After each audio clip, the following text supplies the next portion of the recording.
कर्नाटक की बात करें, जहां सभी 28 सीटों पर मतदान आज हो रहा है। बेंगलुरु साउथ सीट से कांग्रेस के नंदन नीलेकणी का मुकाबला बीजेपी के अनंत कुमार से है। दोनों को अपनी जीत का कितना भरोसा है, आइए आपको सुनवाते हैं। पूरा देश का फैसला एक ही है, वो फैसला ये है अब की बार मोदी सरकार। और बेंगलुरु में, कर्नाटक में और देश में बेहतर बेंगलुरु के लिए और बेहतर भारत के लिए मोदी और अनंत कुमार कॉम्बिनेशन ये लोगों का पसंद है। मेरे को कॉन्फिडेंस है कि इस क्षेत्र में इस बार परिवर्तन होने का बहुत माहौल है, इसलिए मैं जरूर जीतने का मेरे का कॉन्फिडेंस है। दीपक, आपने अनंत कुमार को सुना और सभी के चेहरों पर मुस्कुराहट आ गई। जी हाँ, बिल्कुल मुझे हंसी आ रही है कि मोदी और अनंत कुमार का कॉम्बिनेशन, वो ये भी कह सकते थे कि मोदी और राजनाथ का कॉम्बिनेशन, वो ये भी कह सकते थे कि मोदी और मुरली मनोहर जोशी का कॉम्बिनेशन, या ये भी कह सकते थे कि मोदी और टीम बीजेपी का कॉम्बिनेशन। जिस तरह से वो टीम इंडिया बिल्ड करने की बात कर रहे हैं, जिस तरह से वो बाकी टीम्स बिल्ड करने की बात कर रहे हैं अपने घोषणा पत्र के अंदर, तो हंसी आती है अनंत कुमार को, क्योंकि वो ये करके अपने स्ट्रेचर को मोदी के बराबर या बड़े सीनियर लीडर से ऊपर करने का काम कर रहे हैं। उन्होंने आडवाणी का नाम नहीं लिया जो उनके गुरु माने जाते हैं, अपना खुद का नाम लिया, तो आश्चर्य भी देता है और हंसी भी देता है। बिल्कुल, शायद वो सीट पर मतदान जहां हो रहा है उनकी सीट पर, वो इसलिए शायद जोड़ रहे हैं कि सांसद के रूप में मुझे चुनिए। लेकिन अनुज जी, वही कि मतलब ना सिर्फ उनकी खुद की पार्टी के नेता, तुलना का कोई मतलब नहीं हुआ ना। नहीं, शायद वो अपने ऊपर उनको इतना विश्वास नहीं रहा लोगों को जितना कि मोदी लहर पर लोग विश्वास कर रहे हैं, काउंट कर रहे हैं। एक बात मैं यहाँ पे और कहना चाहूंगा कि बीजेपी के सारे बड़े नेता, येदियुरप्पा, सदानंद गौड़ा, प्रहलाद जोशी, अनंत कुमार, शोभा करंदलाजे, ये तमाम जो लोग हैं, ये सब चुनाव लड़ रहे हैं और सब चुनाव इस कदर फंसे हुए हैं चुनाव के अंदर कि कहीं पे भी कर्नाटक के अंदर एक दूसरे में नेताओं का प्रचार नहीं किया है। कर्नाटक के बड़े नेताओं ने एक दूसरे के लिए प्रचार नहीं किया है। ये तमाम लोग मोदी के सहारे हैं। इसीलिए शायद अनंत कुमार को लग रहा है कि मोदी का नाम लो, मोदी के नाम की माला जपो और अपनी वैतरणी को पार लगाओ। शायद इसीलिए अपने आप को वो मोदी से कंपेयर कर रहे हैं, लेकिन ये कंपेयर करना हास्यास्पद ज्यादा लगता है। इस पर कांग्रेस की एक रिएक्शन बनती है। आलोक शर्मा हमारे साथ जुड़ चुके हैं। देखिए, भाजपा के कोई भी लीडर्स हों, चाहे वो जूनियर लेवल के हैं चाहे सीनियर लोग हैं, आज उनके पास केवल एक ही मुद्दा है कि किस तरह से मोदी जी की उंगली पकड़कर वो आगे चलें। उन्होंने अपनी कंस्टिट्यूएंसी में खड़े होकर अपने कार्यों के बारे में, अपने इतिहास के बारे में कोई बात नहीं की, ना भाजपा के पुराने शासनकाल के बारे में। केवल उनका एक ही मुद्दा है कि किस तरह से मोदी जी की उंगली पकड़ के आगे बढ़ा जाए। तो क्या आपको लगता है कि मोदी जी की उंगली पकड़ के बढ़ सकते हैं? सर देखिए, आज की बात से एक ध्वनि निकलती है कि जो मोदी की उंगली पकड़ ले बीजेपी में इस समय, वो आगे बढ़ सकता है। मतलब आलोक शर्मा ने मोदी लहर को मान लिया है? नहीं सर, देखिए, ये भाजपा के नेताओं का परसेप्शन है। जो उनकी अभी टिप्पणी आई, मैंने केवल उसके ऊपर प्रतिक्रिया अपनी दी है। मैंने ये नहीं कहा है कि भाजपा की कहीं पर भी, भाजपा की या मोदी की कोई लहर है। लेकिन आपकी पार्टी के नेता तो इसी स्वर में बोल रहे हैं, बड़े नेता जो राहुल गांधी की रणनीतिकार, मैनेजमेंट तगड़ा है इनका। भाई, आपके मार्केटिंग तगड़ी है, मैनेजमेंट मार्केटिंग तगड़ी है, वो तो गंजे को कंघा बेच देते हैं, इस तरह की बात। और राहुल गांधी के बारे में खुद आपकी पार्टी के लोग कह रहे हैं कि उनकी नजर दरअसल 2019 के चुनाव पर है, नहीं, 2014 के चुनाव पर नहीं है। सर, मैं नहीं समझता कि जयराम रमेश कह रहे हैं कि कांग्रेस परसेप्शन की लड़ाई हार चुकी है। 10 साल जिसको आपने प्रधानमंत्री रखा, उसको चुनाव में कहीं बाहर निकाल ही नहीं रहे। इतने उनके अचीवमेंट हैं कि उनको जनता के सामने ही नहीं पेश कर रहे हैं। क्यों आपको लाज आ रही है मनमोहन सिंह को बाहर निकालने? कई प्रश्न आपने इकट्ठे कर दिए हैं। जहां तक मनमोहन सिंह जी की बात है, उन्होंने चुनाव प्रचार किया है, एक एज का भी उनका फैक्टर है और कई जगह वो गए हैं, उन्होंने भाषण भी दिए हैं। दूसरा मुद्दा आपने अभी कहा जयराम रमेश जी का, वो पहले भी कांग्रेस पार्टी स्पष्टीकरण दे चुकी है, वो उनका व्यक्तिगत निजी बयान है, किसी प्रश्न के उत्तर में उन्होंने प्रतिक्रिया दी है। तीसरा प्रश्न आपने कहा कि हम मोदी जी के बारे में, राहुल गांधी जी ने कहा कि मैनेजमेंट की बात है, वो केवल मोदी जी के बारे में कांग्रेस पार्टी या अन्य दल ही नहीं कह रहे हैं। माननीय आडवाणी जी ने भी कहा कि बहुत अच्छे इवेंट मैनेजमेंट कर रहे हैं वो, और ये पूरी तरह से विदित भी है। ये कोई डिस्क्वालिफिकेशन नहीं है। आप ये कहिए कि आप उस जगह फ्लॉप हो गए। देखिए, कहीं ना कहीं कांग्रेस पार्टी, कहीं ना कहीं डिस्क्वालिफिकेशन नहीं है श्वेता जी, बिल्कुल कहीं ना कहीं कांग्रेस पार्टी अपनी जो भी नीतियां थी, हमारी जो भी कार्यक्रम हमने चलाए जनता के लिए, उनको जनता तक हम प्रचार करने में असफल जरूर रहे हैं, लेकिन जनता इन चीजों को समझती है। और जिस तरह का भाजपा ने प्रचार किया है और कांग्रेस के प्रति एक नकारात्मक धरातल बनाया है। जी सर, आप कह रहे हैं जो हमारे अचीवमेंट्स है उनको जनता तक पहुंचाने में नाकाम रहे। कहीं ना कहीं उसमें हमारी कमी रही। एक मिनट, और गुजरात में सरकार की जो नाकामी है उसको जनता तक पहुंचाने में नाकाम रहे, तो आप सत्ता में भी विफल हैं और विपक्ष में भी रहकर विफल हैं। नहीं सर, ऐसा नहीं है। विफलता और सफलता की बात तो 16 तारीख को पता चलेगी। 2004 और 2009 में भी मीडिया हाउसेस जितने थे वो जिस तरह का प्रचार कांग्रेस के खिलाफ कर रहे थे, रिजल्ट उसके विपरीत आए थे। आज भी जिस तरह की वेव और सुनामी की बात की जा रही है, रीजनल पार्टीज का भी एक बहुत बड़ा वोट शेयर है। प्रदेश से दूसरे प्रदेश में अंतर आएगा वोटिंग पैटर्न के अंदर। सारे तमाम मुद्दों को अगर हम लेंगे तो मैं समझता हूं कहीं ना कहीं यूपीए फिर अपना रास्ता बनाएगी। क्या आलोक जी, अभी जो खबर आया है कि प्रधानमंत्री जी चुनाव जो अपना काउंटिंग शुरू होगा उससे एक दिन पहले वो अपना रेसिडेंस चेंज कर रहे हैं, क्या इससे ये प्रतीत होता है कि ये दोबारा प्रधानमंत्री नहीं बनेंगे और कांग्रेस हार की तरफ राह में जा रहा है? क्या ये मानेंगे देश की जनता? नहीं, देखिए तो हार मान लिया। स्पष्टतः पहले ही माननीय प्रधानमंत्री महोदय ने अपना वक्तव्य दे दिया है कि मैं आने वाले समय में प्रधानमंत्री नहीं बनना चाहता हूं। तो वो तो नैतिकता के आधार पर अगर वो एक दिन पहले अपना निवास चेंज करते हैं, मैं समझता हूं बहुत अच्छी परिपाटी है। तो मोदी के खिलाफ कांग्रेस ने जो लहर खड़ा करना चाहिए क्यों नहीं खड़ा कर पाए? राहुल गांधी जी दिग्गज नेता है देश के, वो एक कई साल क्यों नहीं खड़ा हो पाए कांग्रेस के बड़े नेता के रूप में? मोदी के खिलाफ क्यों नहीं खड़ा हो पाए?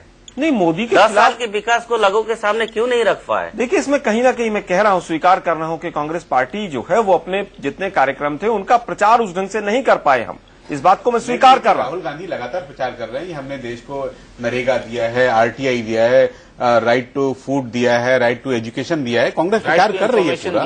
जी बिल्कुल। देखिए जितनी योजनाएं हमारी ये आई हैं इसमें कहीं कोई दो राय नहीं है कि देन जो है ये कांग्रेस पार्टी की ही रही है।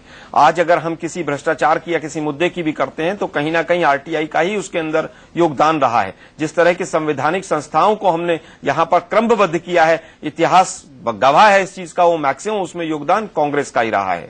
इसमें कहीं कोई दो राय नहीं है। कमी कहाँ रह गई है? कमी यही रही है कि जिस तरह का आडंबर करके और जिस तरह से इवेंट मैनेजमेंट की तरह इलेक्शन को लिया जाता है, कांग्रेस पार्टी कहीं ना कहीं उस चीज में पिछड़ी। हर इलेक्शन एक इवेंट मैनेजमेंट होता है बॉस, मैक्सिमम जगह इवेंट मैनेजमेंट होता है। बिल्कुल होता है। तो फिर आपने इवेंट मैनेजमेंट क्यों नहीं किया? आपने भी इवेंट मैनेजमेंट 2004 में किया था, आम आदमी का नारा देकर आम आदमी की सरकार बनाने की बात कहकर इंडिया शाइनिंग के खिलाफ किया था कि नहीं किया? नहीं, 2004 में भी अगर मैनेजमेंट की बात करेंगे तो एनडीए सरकार ने ही ज्यादा चीजों को मैनेज करने का प्रयास किया था। लेकिन आपने भी किया था, आम आदमी की सरकार, कांग्रेस का हाथ आम आदमी के साथ, किसने दिया था नारा? क्यों दिया था नारा? बिल्कुल दिया जाता है, लेकिन जहां तक इवेंट मैनेजमेंट की बात है, जिस तरह के होर्डिंग्स और उस तरह का प्रचार, मैनेजमेंट से क्या मायने, ये समझाइए जो बीजेपी ने किया और आप नहीं कर पाए। देखिए, बहुत जिस तरह का प्रचार उन्होंने किया है और खासतौर पर नकारात्मक चीजों को बहुत ज्यादा हाईलाइट कर देना। तो हाईलाइट आपने भी अपनी बातें की हैं। देखिए, अपनी कौन सी योजना है, केवल फॉरेन पॉलिसी को, इकोनॉमिक पॉलिसी को, डिफेंस पॉलिसी को आप क्रिटिसाइज कर दें और आपकी कौन सी पॉलिसी है उसको सामने ना रखें। इतना बड़ा पोथा घोषणा पत्र के तौर पे आलोक जी सामने रखा है उन्होंने, और क्या सामने रखते बताइए? नहीं, उसके अंदर आप बहुत से मुद्दे आप देखिए, बेरोजगारी का मुद्दा देखिए, उन्होंने कहीं पर कोई आंकड़ा नहीं फिक्स किया है, कोई टाइम फ्रेम फिक्स नहीं है। महंगाई के मामले में कोई टाइम फ्रेम फिक्स नहीं है, किसी तरह की कोई योजना नहीं है। वो बार बार कहते रहे कि रुपया हमारा आईसीयू में चला गया है, लेकिन वो कैसे मजबूत होगा रुपया उनको नहीं पता। महंगाई खत्म कर देंगे और आप नहीं कर पाए तो शायद आप ही से सीख के उन्होंने कहा है कि कोई टाइम फ्रेम मत बताओ। सर, मैं वही कहना चाहता हूं, ना बेरोजगारी के बारे में, ना महंगाई के बारे में। पाकिस्तान को बार बार चिल्लाते हैं, लेकिन पाकिस्तान के प्रति या जो हमारे नेबरिंग नेशंस हैं उनके प्रति उनकी क्या फॉरेन पॉलिसी होगी, कैसे वर्ल्ड जियोपॉलिटिक्स में वो आगे बढ़ेंगे, कहीं पर कोई स्पष्टीकरण नहीं। आलोक जी, बहुत लंबा डिस्कशन हो जाएगा क्योंकि घोषणा पत्र दोनों मैंने बहुत अच्छे तरीके से पढ़े, लेकिन फिलहाल पीलीभीत चलना पड़ेगा यतीन्द्र के पास। हमारे संवाददाता वहां से मौजूद हैं, पीलीभीत से मेनका गांधी चुनावी मैदान में। थोड़ी देर पहले वहां से खबर आई थी कि जो आम आदमी पार्टी के वहां से उम्मीदवार हैं राजीव अग्रवाल, उन्हें हिरासत में लिया गया था। फिलहाल यतेंद्र, क्या अपडेट है इसे लेकर?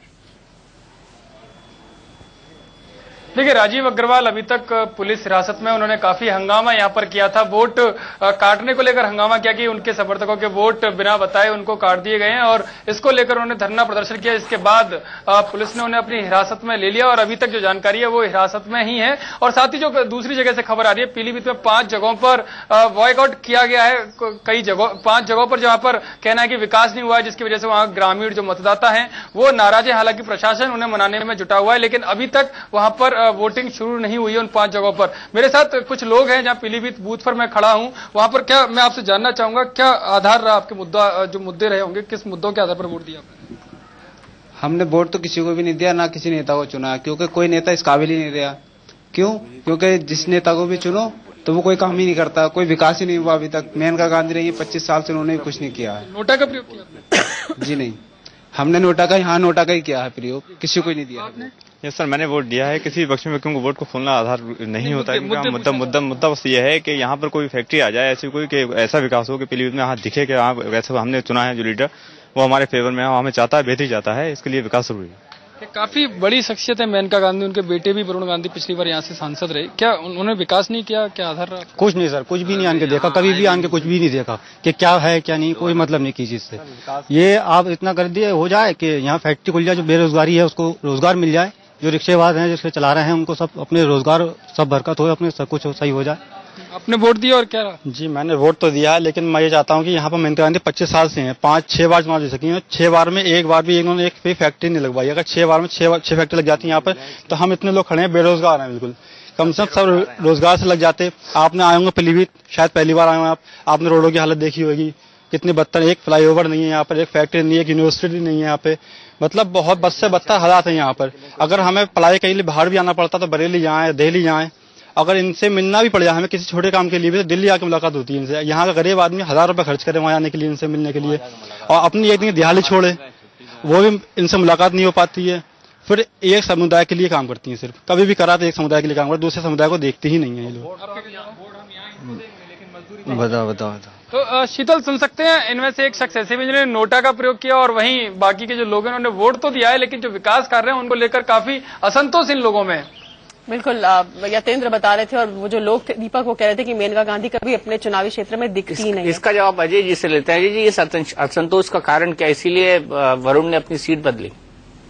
नहीं, मुझे लगता है कि सीट बदलने का कारण तो कुछ और है, क्योंकि पिछली बार वरुण पीलीभीत गए और मेनका गांधी आंवला गई, और आंवला में जो स्थिति थी उसमें ये था कि हार जीत लगी हुई थी, मार्जिन बहुत ही थिन था, थिन क्या मतलब बिल्कुल ही थिन था। तो उसके बाद ये हुआ कि आंवला की सीट उनके लिए बहुत सुरक्षित नहीं है, तो वो वापस पीलीभीत उनका मूव करना इम्पोर्टेंट था। बात रही मेनका गांधी की स्टाइल ऑफ फंक्शनिंग और वरुण गांधी की स्टाइल ऑफ फंक्शनिंग, मुझे लगता है कि उन दोनों के कार्य करने की शैली में भी थोड़ा अंतर है। तो जो मतदाता वरुण गांधी से अपना काम करा रहा था उसका काम करने का तरीका अलग था। मेनका अपने ढंग से बहुत लंबे समय से उस कॉन्स्टिट्यूंसी को सींच रही हैं, तो मुझे लगता है कि ठीक है, असंतोष तो कहीं न कहीं होता ही है। ऐसा नहीं कि अगर आप किसी संसदीय क्षेत्र में जा रहे हैं तो हर आदमी आपकी तारीफ करेगा, आखिरकार बाकी लोग भी राजनीति करते हैं और ठीक ठाक राजनीति करते हैं। तो वहां पे कुछ ऐसे भी लोग हैं जो मेनका गांधी के खिलाफ में बहुत सक्रिय राजनीति करते हैं, मतलब उस हद तक जाते हैं जो राजनीति में शायद होता नहीं है, ऐसे भी लोग हैं। तो ये बिल्कुल संभव है कि कुछ ऐसे लोग हैं जो असंतोष जाहिर कर रहे हैं, लेकिन उनकी जीत की मार्जिन, अगर हम इतिहास देखें उस संसदीय क्षेत्र का और जीत की मार्जिन को देखें, तो मुझे लगता है कि मेनका गांधी के लिए बहुत असुरक्षित सीट नहीं है। इक्का दुक्का विचारों का से हर आदमी सहमत होगा, लेकिन अगर उस ट्रेडिशन को देखें, पिछली बार शायद वरुण गांधी के मार्जिन को भी देखें, तो मुझे लगता है कि 3-3.5 लाख के आसपास का मार्जिन था जीत का, और उसके पहले के भी मार्जिन बहुत अच्छे रहे हैं। तो अगर इस मार्जिन के बाद अगर हम ये देखें कि डिसइंटेंटमेंट है भी, तो वो कितना है ये देखने की बात। चलिए, बिल्कुल हम लौटेंगे इस महाकवरेज पर। एक छोटे से ब्रेक के लिए हम रुक रहे हैं, आप देखते रहिए इंडिया न्यूज।